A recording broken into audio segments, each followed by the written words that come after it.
You aren't remembered because of regular season games. You're not. You're just not. Right now, he's the better quarterback. Yep. He's got the better surrounding cast. He's playing better. You are the dog that has been chasing the car, and you've got the car in your sight.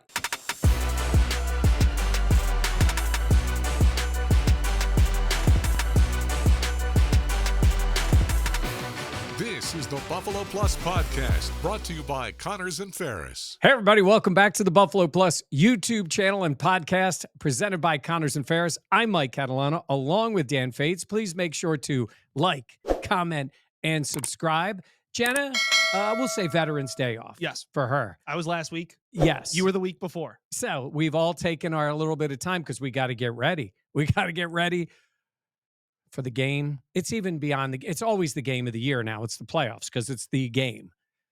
But Dan, I want to start out right away. Yeah. Bills, Chiefs, Orchard Park. Is this the biggest game in Josh Allen's career? Yes.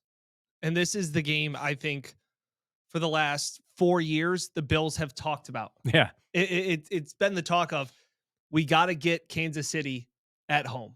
And they've come close before, but this is going to be the real test. And Mike, we were just talking about it before we started rolling of the pressure for the first time actually in the playoff spot seems to be on Allen compared to Mahomes in this spot because of the fact they're the better team.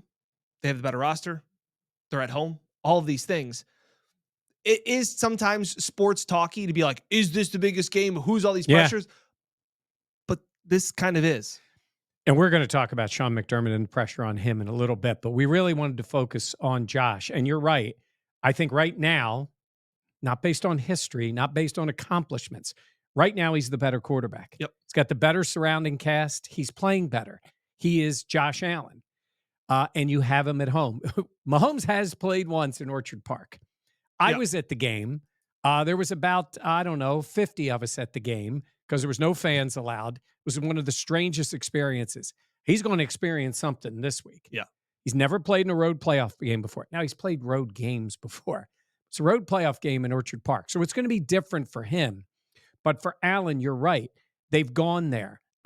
It all goes back to 13 seconds. It goes back to that game. And we know that's not on Josh Allen, other than in his history, that would have taken him to the AFC Championship game again and would have gotten him past the Chiefs out there. So even though he played, and I've said this to you, I think the best game a quarterback has ever played in a losing effort in the playoffs. It doesn't matter because they didn't win. Correct. After a perfect performance. Right. Like that's why when it's like the Bills haven't had this success and Josh Allen and all this talk, he was perfect against Belichick and then was maybe a slow start in that game, but then he was otherworldly, godly-like in that game. Best game he's ever played. Correct. When you look at circumstances and results and the constant coming back and the way he made the plays. And he, Gabe Davis had a superstar day that day and Josh was finding him getting the ball. But the reason I asked that is because it's not just, look, you could argue and say, well, look, he played in an AFC Championship game in Kansas City. And he did. On paper, that's the biggest game he's ever played in because the winner goes to the Super Bowl. Right. We get that. But that's like hindsight. You look at it. I remember there and thinking like, okay, this is huge. It would be incredible if they've jumped already to the Super Bowl. Agreed. And they jumped in the lead in that game. Josh wasn't great. They got beat on both lines of scrimmage. The better team won that game. 100%. They did. This is different because of the negativity of the way they've gone out of the playoffs the last few years, especially last year. And now to get it all back and to say, it's fitting to me. Jenna said it's Billsian for this team to go to the Super Bowl. Part of that run would be beating the Chiefs in the playoffs. No matter what you think about their roster right now and the way they're playing, beating them to eventually maybe get to a Super Bowl would be right on par for what this team needs. And finishing that thought where you say that AFC Championship, guys, that's the biggest game that he's played in. That felt like found money. Yeah. That felt like you were ahead of schedule at that point. They were still retooling that roster. They had just gone from snapping the drought to missing the playoffs to Josh making the playoffs, losing in Houston. Then you play 2 games again. This is the COVID world where there wasn't fans in the stands. And then to have that game where you're right, they just weren't the better team. Since that moment, they've been retooling the roster to play, like we said, after the game they played in the postseason, to be a more physical team for this game. Yeah. Like, they are now, especially in the view of the grand scheme, especially the league, this Chiefs roster is very flawed. The Bills roster is complete. They have a running game now. They're better at offense line. Injuries we can get to in a second too, but this is a team that for the longest time, it's kind of like the roles reversed. Josh was kind of dragging that team that wasn't very good. You had Cole Beasley, you had weapons on there, but it wasn't really there yet. Mahomes is trying to drag a makeshift offensive line, a wide receivers that lead the league in drops and all those issues. It is kind of a flip script, and you get him in Orchard Park. Yeah. I think that the Bills play really well in Kansas City.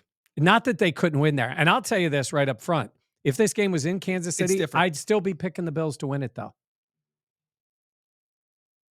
I don't think you would. I think they're the better team. Arrowhead is an unreal environment. It is. It's an unreal environment in the postseason. It's different. 13 seconds, they should have beaten them. Yeah. And they've beaten them there the last, 3 times in the regular season? Last 3 times, yep. Yeah. And it's a great environment in the regular season, too. I get it. The playoffs is another notch, and it is. I just think the Bills are the better. This year, they're the better team. They're the better team, and I think they would go there and win. I don't disagree at all. I think top to bottom, and you said the coaching. I think Andy Reid and Patrick Mahomes should get a ton of credit for, one, the fact that Pat hasn't thrown every wide receiver under the bus. I remember talking to Haley Lewis back when they played earlier in the year, and he's like, yeah, they're just not that good and things like that. And I was like, that was still when Patrick wasn't as frustrated. Yeah. Then you had the moment where they lose the game and he's all upset about the calls ref. You've started to see that frustration when Mahomes start to boil over. But what they have done to get to this point, I think it's a very good defense. I think their offense is marginal. I think they are an average offense with a Hall of Fame quarterback. That's where they are right now. Yeah. And even Mahomes has his limitations because he's probably not going to break a 52-yard run like a Josh Allen could. No. Okay. Don't get mad at me, Bills fans. I'm going to give credit to Nick Wright for a second. He said something. I don't know why I was listening. I was watching. Before the Chiefs-Dolphins game. Oh, yes. Yeah. No, I love this. And he said, I love this. The Chiefs are going to win, and people are going to overrate where they are right now. Now, personally, I think he was setting himself up for when they lose to the Bills. He will never admit that. It was a hedge. It's a hedge. But the Dolphins were a physically shot team. I'll give them that defense is totally beaten up. Yeah. Terrible injuries. They were terrible in the game. Tua was terrible in the game. Kansas City's defense dominated. They still had a chance to be in that game. And Kansas City won, and they made some plays, and it was better. But they used to be a team to me that would say, I don't know how you keep them under 35. Agreed. Now, I would be stunned if they scored 30 points in a game. 100%. They just 100%. You're going to have to turn the ball over a bunch of times for that team to score that much. When the line opened up as the Bills only being a 2-point favorite, I was very surprised. Now, injuries are a massive concern, and the way the Bills finished that game against the Steelers I saw somebody commented in, if Dan makes one more comment saying the defense is being held together by tinfoil and bubblegum, well, here's another one for you. But the fact of how many guys were out at the end of that game, I think that played in a factor of where the line opened up. They seem to be getting a little bit healthier. Right. But I think even with the injuries, even with the Bills on shorter rest, are still a better. If they had to go and play this game in Atlanta, I still think the Bills should be a 2-point favorite, let alone at home. Yeah. And what that environment is going to be like, I don't think can be put into words. There is a lot of, we joke around, Bills fans, there can be some pandering at times of takeovers and things like that at road games. I expect Orchard Park to be unbelievable. Yeah. On Sunday at 6:30, because this is the game you have been salivating for, dreaming of, to get Patrick Mahomes in your building in this conditions, with this high of stakes, Yeah. I expect it to be unbelievable. Now, I will say this.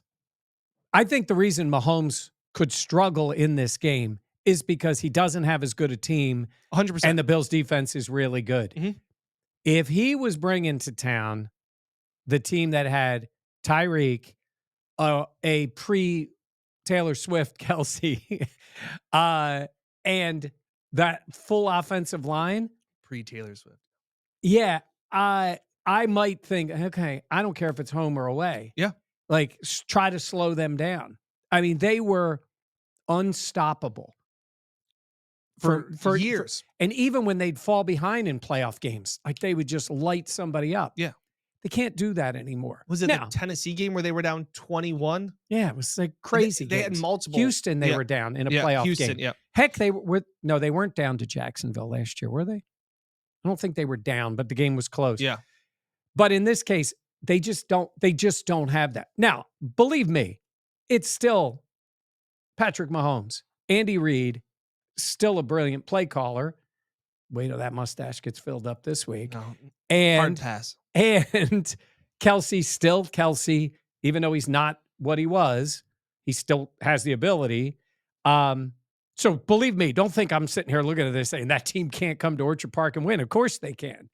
I just think that it sets up well for the Bills. I agree. And for Josh Allen. Now, that's Josh Allen. Sean McDermott. Biggest game he's coached. Oh, absolutely. Yeah. And he bears 98.5% of the weight of 13 seconds. 100%. Yeah, I'd say 100%. 100%. Yeah. He does. He does. And you'll never get rid of it. But you can put it in the box on the wall and you don't have to talk about it anymore. If you win this game, you can put it with the drought. And then go take care of business. But this game, Dan, is the tipping point to me for the entire season, everything for McDermott. If you go and win this game, you're back in the AFC Championship game, maybe on the road in Baltimore, which is going to be a heck of a place to play, maybe at home, we don't know. But the pressure then shifts. If they're in Baltimore, they're probably slight underdogs in that game. Baltimore's been great all season. That's a tough game. You go, you try to win. You're back to the AFC title game. You beat the Chiefs. If you lose, you got them at home. You are the better team. Yep. You've been playing well. Got to win the game. Yeah. The magnitude. And it's funny. You think about not necessarily narratives, but you look at motivation. And I know there's people that, oh, this isn't, teams aren't motivated by this. We can disagree about Miami and the motivation that Josh has against that team and things like that. Okay. What's the motivation for these guys? This is the team for all of their regular season wins. And I was there in 2021 when Emmanuel Sanders and them, and they're dancing on the sidelines. And it was this vindication of, we got him here. And, what if we get him again? And you got him again and you lost again. And that was the 13 seconds, all those things. For as much as we say like, oh, the Bills can't say have their number, but they've, like you said, they've won the last 3 regular season games. You aren't remembered because of regular season games. You're not. You're just not. Like the Chiefs, despite, like I said, you have Patrick Mahomes, but you've also had this team's number in the postseason. And it was always those, I mean, correct me if I'm wrong, it was Brady and Manning, and Peyton would win some during the regular season, and they would be the better team. And then they got to cold weather and they have to go to New England, and it was just New England and Brady in the postseason. Like that's kind of where this is. And then he finally got him. And that is where I think this is between, you've got him at home. You are the dog that has been chasing the car, and you've got the car in your sight. Yeah. You finally have it. And so the added motivation of you've gotten here, you've gotten the team. It's funny. I think I wouldn't have wanted to play Houston, but it is Billsian, to go back to what Jenna said, for them, if they're going to make this magical run, and what the Super Bowl being 3 wins away, it's fitting you have to go through the Chiefs. And it's fitting that you get them in Orchard Park. Yeah. And look, they've only played twice in the playoffs. It's just they've been out there Feels so like much. It's 5. Right.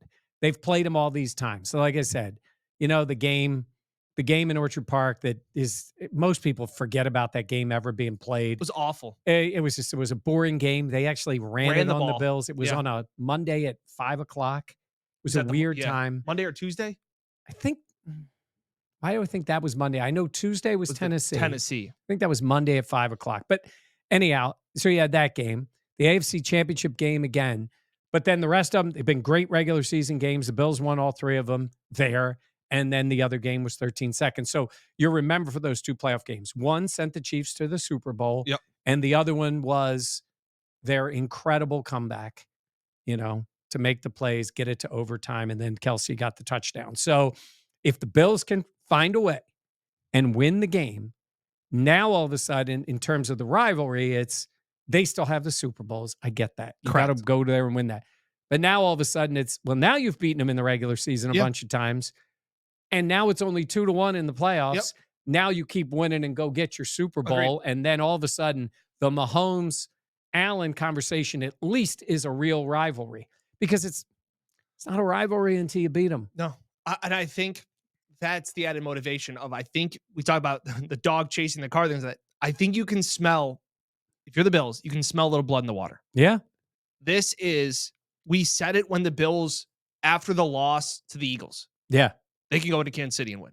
We just looked at that team. That team to me is no different. The Chiefs team that they played 5 games ago that started their winning streak. Yeah. To me, that they haven't found anything for me.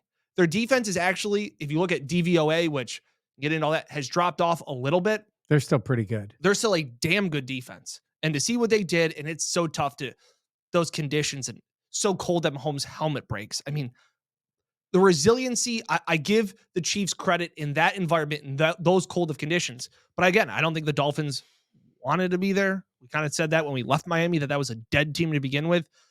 But I think that when people saw that win, to credit to Nick Wright, went like, here come the Chiefs again. Yes. The same old Chiefs. And I just don't think that's the case. And that's not pandering. That's not being a homer or a guy. I'm just looking at this as two teams, elite quarterbacks. I still give the edge to Josh, the way that he's playing and the weapons he has around him and the balance of this team. You guys ask us a lot if we're fans of the team. And we talk about covering the team, which makes me feel very much free to just tell you exactly what I thought, which is why when we got to that Kansas City game, we both felt very confident in them winning. As a fan, you're nervous about everything. Mm-hmm. You're nervous about what can happen. You're right. Bad stuff can happen. And I said at the time they were going to win out. They were going to win the division. And they were going to win. I was nervous.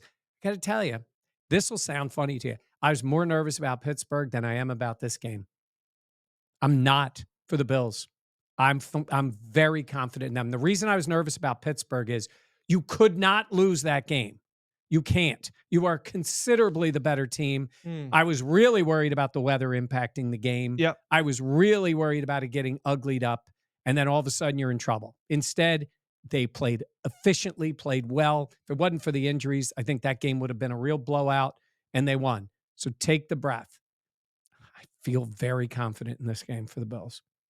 I think I was more nervous in the Miami game. As the week came closer, I still thought that offense could present issues. Except now we're looking at it going, when does that offense present issues for the Bills? I don't know. But when does that? Nothing presents issues for that team. Don't you wish you were playing Miami this week? Because that would be a win. Well, you would have played Houston. Yeah, I know, but I'm just saying as if Miami was coming in here at any point. Yeah. I want to look back at the game earlier this year. I was looking at some of the numbers. Rashee Rice had 7 catches for 72 yards. You don't need your glasses for this? No, I write in really big font for those when I don't write them down. A couple of old men here. Yeah, see, that's what you do. Like I do, like when we print scripts, I put them in that super 23, like whatever. Yeah. So I can avoid the glasses when I need them. But let me tell you something. They're sitting here waiting for me and when I need them. But, and he was good. Yeah, it's fine. And Kelsey, I think, had 6 for 83. Yeah. Here's the big difference in this game. Pacheco's playing. Yeah. He's a good player. Yeah. He is tough to bring down. Bills have given up some yards on the ground. They were better last week, but again, they made them one-dimensional. Yeah. And they had Their superstar quarterback at Pittsburgh making plays for them the second half of that game. Yeah. This is I think that Josh Allen's the better quarterback playing right now. I don't know if the Bills have the best running back in this game. They're different kind of backs. Though Cook was real. I was looking back at Cook's numbers. 5 catches, 83 yards in that game. They used him a lot out of the backfield. Yeah, they're going to need to again because this Chiefs defense isn't very good against the run. Unlike Pittsburgh, obviously with Cam Hayward's out there, different game. You're going to need to have A run game. He said it. He said it, not me. You're going to need to be able to run the ball in this game to keep Chris Jones at bay, as well as, man, Trent McDuffie is so aggressive blitzing off the edge. They provide a bunch of different confusing things. And they come at different times. Yeah. It's not like third down, they're bringing the heat. He'll do it on first down. He'll do it on second down. Wild man Spags. He, with McDermott, these are guys who grew up with Jim Johnson. Yeah. They believe in bringing pressure, pressure, pressure. And what he does as well as anybody is constantly can surprise you with how he brings it and where he brings the pressure. That's the key to their defense. Yeah, I'm more confident in the Bills defense, even with the injuries, of keeping this Chiefs offense at bay. Yeah. And for as much as this offense is rolling, and like I said, you're a blocked field goal away from being up 24-0 at halftime, it being a completely different game going into the break. Spags does concern me. He does have things. Josh has talked about it where he was just talking about it today as we record this on Wednesday, the fact of he's used his legs so much, right? Because he talked about how his 52-yard run, they thought it was zone, it was man, and they didn't have a good man-beating concept on that play. So you take off because a lot of guys, the defenders, have their backs turned to the quarterback. Josh said that even in that last game they played, he thinks it's man, but they'll have a spy. So they'll have somebody that's just dedicated to stopping Josh Allen and running. So I don't know how much his legs will impact this game, but man, I saw a clip on Twitter today where Spags had the safeties. It looks like they have 2 high safeties. And that's one of the first things quarterbacks address. Mm-hmm. And as the ball is snapped, they rotate into what looks like it's a 1 high safety, and the safeties switch all the way back. It's insane. I was talking to my friend who played Division I football, and he goes, it's insane to even think about executing that concept. Mm-hmm. I don't think we give, maybe it's worn out just because the Bills have played him so much, but what a insane, he's not necessarily the Jim Schwartz, 0 blitz every single time, but he does so many creative things that, like you said, in weird spots where it's just enough to confuse you with aggression. So I think James Cook is going to need to be able to run the ball in this game. I think the Bills offensive line is going to have to win the line of scrimmage in this spot. And they're going to need Cook in the passing game because there's going to be hot reads when they're going to come off it, because it's not like you're going to have James Cook back there blocking. That's not what he does. But if you have him out there, he's going to have to be the hot read, especially if they're coming, depending on where they're coming from, and be ready to catch the football and make plays there. So I think it's big for him. As far as Mahomes, I think the one thing that's underrated about him, and you see it all the time, and people just don't think about it. They think about the side arm throws. They think about getting it to Kelsey, is how smart of a runner he is. Unbelievable runner. Now, he only ran the ball 1 time in the first game against the Bills, but it feels like every time Patrick Mahomes runs the ball, 1, it's a first down. 2, he gets out of bounds. Yeah, he leads the league in first down scramble runs. I think they said in the last game he had 26. He had another big one against Miami, driving down, I believe, late in the first half. It's the one thing that surprises me the most. And it's partly because I'm not thinking about it. And you think about Josh Allen being this dual threat quarterback, and Mahomes is not a dual threat guy, but the way that he extends plays in the pocket, to me, in the pocket reminds me of Romo, because he can extend plays in weird ways. But then while he's not a mobile quarterback, he's mobile enough to make plays. He's Romo getting around in the pocket, and then he's Russell Wilson running the ball. Yeah. Smart. You wouldn't think of Russell Wilson. He's not doing what Josh did the other night. Correct. But man, in his prime, which seems to have passed, he would always get the first down, get out of bounds, never make hit. a play, avoid the hits. That's what Mahomes does. He's good at it. And that's what you have to watch. And I always think about that on third down, when it's like, okay, make sure you're doubling Kelsey. Make sure, watch this hot read. Like, they would always be so creative with motions and to give Mahomes easy throws. And then when you take all of that away in the 2.5 seconds after the ball snapped, and then he just scoots off to the side and gets you the first down, and it's backbreaking. It's what Josh does to defenses. Mahomes can do it too. I'm going to wrap this up. Going back. Oh, go ahead. I want to do one more thing before you go on your Yeah. rant. Injuries, obviously, we're still waiting to see. Sean McDermott talked today. Again, we're recording this at 3:30 on Wednesday. There is hope. I think the big thing is there is Sean McDermott's words. There is hope. Not that Terrell Bernard will play this week, but there's hope that he avoided a serious injury. Went back, and I'm sure people have looked at it. You would have thought he broke his ankle. It appears he thought he broke his ankle. It appears he rolled it. And we've all been on basketball courts or whatever, and you think it's broken. Like, cut my leg off. I'm in so much pain. They air cast it. They card it up because you don't take any precautions. Sean said he was in meetings today with the team. That's positive. Again, I don't think that means this week, but maybe against Baltimore. We don't know, though. Maybe against the Super, like all those things. There's 9 guys that are on the injury report. And Sean said they're all pretty much considered day to day. Yeah. Sean would be very open. He would say, this guy's not playing. It's week to week. Gabe is one that I'm looking out for. The positive thing was Rasul Douglas and Tyrell Dodson returned to practice on Wednesday. And Taron Johnson, listed as limited, is encouraging. In concussion protocol, could mean yes, he could get himself ready, or they would clear him for Sunday. So I saw something, banged up Bills on Twitter. Right. Great. They break down a lot of the Bills injuries. When you've had more than one concussion, I believe the tweet said, and I'll put the tweet in here, it takes an average of 12 days to pass a concussion test, get out of the protocol. Taron has passed every single one of his concussion tests within the week. He has never missed a game because of a concussion. I think Taron's going to play, and he's massive. So we saw him on the field after the game before he went into the locker room. I mean, he looked engaged. He was watching the play. He was pissed he had to come off the field. And then we saw him leaving the locker room again. Walking by us, leaving the locker room is not exactly getting a concussion test. I'm saying is I have seen guys when they are really banged up, and you just think that guy's not going to be able to come back this week. At least anecdotally, seeing him in that way, I feel there's a chance. Even when guys have been in the concussion program, like I remember when Josh had the concussion against the Patriots, like he was just sitting there in his locker. Yeah. Like, so all of those things being considered. And he came back that week. Yeah. They brought back in, that was the Tennessee game. Yeah. That was Duke Williams' touchdown. Yeah. They brought in Matt Hawk because Sam Martin has a hamstring injury. Taylor Rapp was still been dealing with a calf. Gabe with a knee. Christian Benford with a knee. All those things. We haven't talked enough about on this channel or things like that about how well Tyrell Dodson has played this year. It's energies.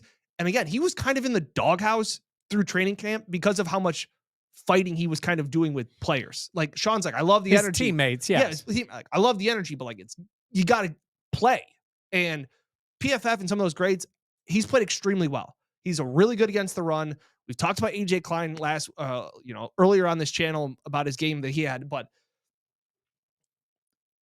things seem to be trending positively for some of these guys, which gives you hope for late Sunday. Yeah. You got to keep AJ Klein's family vacation until the end of February. How about a vacation early February in Vegas? Why not? Great shows. Bring the food, RV. Yeah. He can bring the RV. Yeah. With the whole family. That's it. And then we'll all go out to Vegas too. The last thing I wanted to mention about the game was I said this about how much pressure's on Sean McDermott. He's got to beat Andy Reid. And then after the game, he has all the respect in the world for Andy. Yeah. And then he can say, I finally got you. You fired me years ago. Yeah. He There's did. so much motivation there in this is. spot. He loves Andy. I'm joking. And but man, you can't go 0-3 in the playoffs against him. No. Got to beat him. No. Got him at home. Last thing I wanted to bring up is King. The referee is Sean Hockley. Already I've seen, I think, complain about calls. There are bad calls in games. Bad officials, bad calls. They miss things. It's bad. The referees are not predetermined to cheat against your team. I think some of these numbers I read, all these people that this team, the guy is 4-0 and he was, he went to college in Pittsburgh, so he's going to cheat for the Steelers. Stop the nonsense. Sean Hockley did the game in Philly. I know you're all mad about that game. He also made 2 calls late in that game against the Eagles that made it a 59-yard field goal, and the Bills ended up losing the game. They got bad calls in that game, no question. They also missed a game-winning touchdown, missed a field goal, turned the ball over, did dumb things in that game. Hockley's done 4 games for the Bills. The other one was in 2020, I think it was 2022. They went to Foxborough and won easily. The first 2 were in Josh's rookie year. The first one, Nate Peterman started for your team. You got beaten Baltimore by 150 points. Week 1 of the That rain. had nothing to do with the refs. In the second game, they ended up losing a close one to Miami. Sean Hockley is not predetermined to cheat for one team or another. He may make lousy calls in the game. All these betting sites, everybody that wants to give you all the numbers, just stop. Stop pregame complaining that this ref has it out for us. I don't care who was ref in the game for the Cowboys on Sunday. The Cowboys lost that game. They got lit up.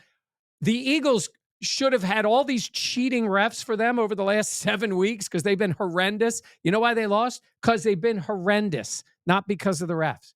I just hate the, oh boy, we got this ref. He's called 18 penalties. And refs, some refs are predetermined to call defensive holding. Some are called offensive holding. Like coaches, players know about those numbers coming into the game. They know, don't grab the jerseys. They're going to call it. This group, that's it. Not because the guy went to community college in Chicago and he's going to root for the Bears. When, Mike, you were saying that when you played high school basketball, you knew that ref was going to call hand checking, or he loved to call palming, or whatever it was. Our coach would tell us, like, you know, this guy loves that to call that. Yeah. And don't say anything to him. He'll tee you up, like those kind of things. Yeah. Not like he went to, Cape May High School and he's going to have something against us. Shout out to my Fredonia State former teammates. We had an umpire that used to ump because you do a region. Right. He would ump like 90% of our home games, and he was behind the home plate. His strike zone was bigger than this table. And he used to sit there, and if the pitch was close on the outside corner and I was a catcher and I'd frame it and he'd say ball, and I'd be like, ooh, was that close? And he'd be like, you want it? And I'd be like, yeah. He's like, make it look good. The next time it was a strike. You went up there as a hitter knowing that if this thing was anywhere close to you. Dude wasn't get paid by the hour, man. To swing. So shout out Rick Antonio, because we used to joke around that our coach would be like, we got Rick behind the plate today. So like, guys, we're up there hitting. Like, it was hysterical that you would be like. But you knew it. You knew it. And like I said, that is where the sites, the people, the analytics that say, hey, the Eagles are 6-0 over the last 2 years with this referee. Yeah, the Eagles have won like 19 games and they've played bad Commanders teams. Yeah, right. It didn't matter who and by was the refing way, those games. So I'm going to look up his numbers. Rick Antonio. Rick Antonio. It was amazing. I'm going to see if Sharp Analysis. It was has amazing. Any Shout out to anybody him. that watches, and I'm sure I'll get a text from Ian being like, Rick Antonio, man. He made the pod. It was unbelievable. And we had former catchers that would say the same thing. Like, if you frame it and make it look anything remotely close, and you just, as a hitter, you just knew it. So again, these teams know holding, offsides, anything like that. That's what I'm saying is, and look, we're saying all this. He may make a really bad call against the Bills. That happens. It happens every week. There's been a lot of bad calls. A lot of bad calls. It's about incompetence. It's not about cheating. So go off. That's my venting. I think it looks weak as a fan base. Get mad at the call. Especially preemptive. Yeah. If you want to get mad after the game about that call was terrible, fair. But don't go into the game being like, this guy already has us out for us. Cowboys, Lions, last thing. As much as I hate the Cowboys, when they got those bad calls against the Lions and they took away the 2-point conversion, I always say to people, if that ref really wanted to cheat against the Cowboys, do you think he's waiting until the last play of the game on the 2-point conversion? It doesn't work that way, folks. So it was just an incompetent ref making a bad call. Hopefully for the Bills, and I don't want to see him. You want to see them win. Yeah. Hopefully there's not a call. As you remember in the last game against the Chiefs, you might have gotten a call at the end of that game. The other injury, and he was offsides too. Yeah. Rasul Douglas told Tim Graham after the game on Monday that he was going to play. So that's another big bonus to get some support back in that defense. Yeah, it's a big game. If they can play, again, it's the difference between being hurt and injured. Anybody who's hurt is playing in this game. Injured, it's tougher. It's tough. They'll push as best they can, but if the guy can't run and can't play, and that may be the case with Terrell Bernard, but we'll see. Yeah. If I'm betting, I think maybe he's out there. I don't know. Just guessing. Yeah. Tough guy. Anyhow, all right, that's going to do it for us.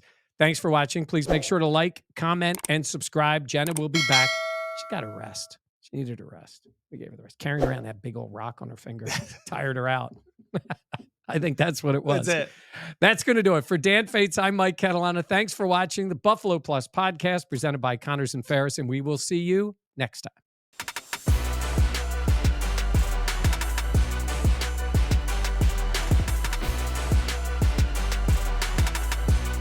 Buffalo Plus, your interactive look at the week in football, brought to you by Connors and Ferris.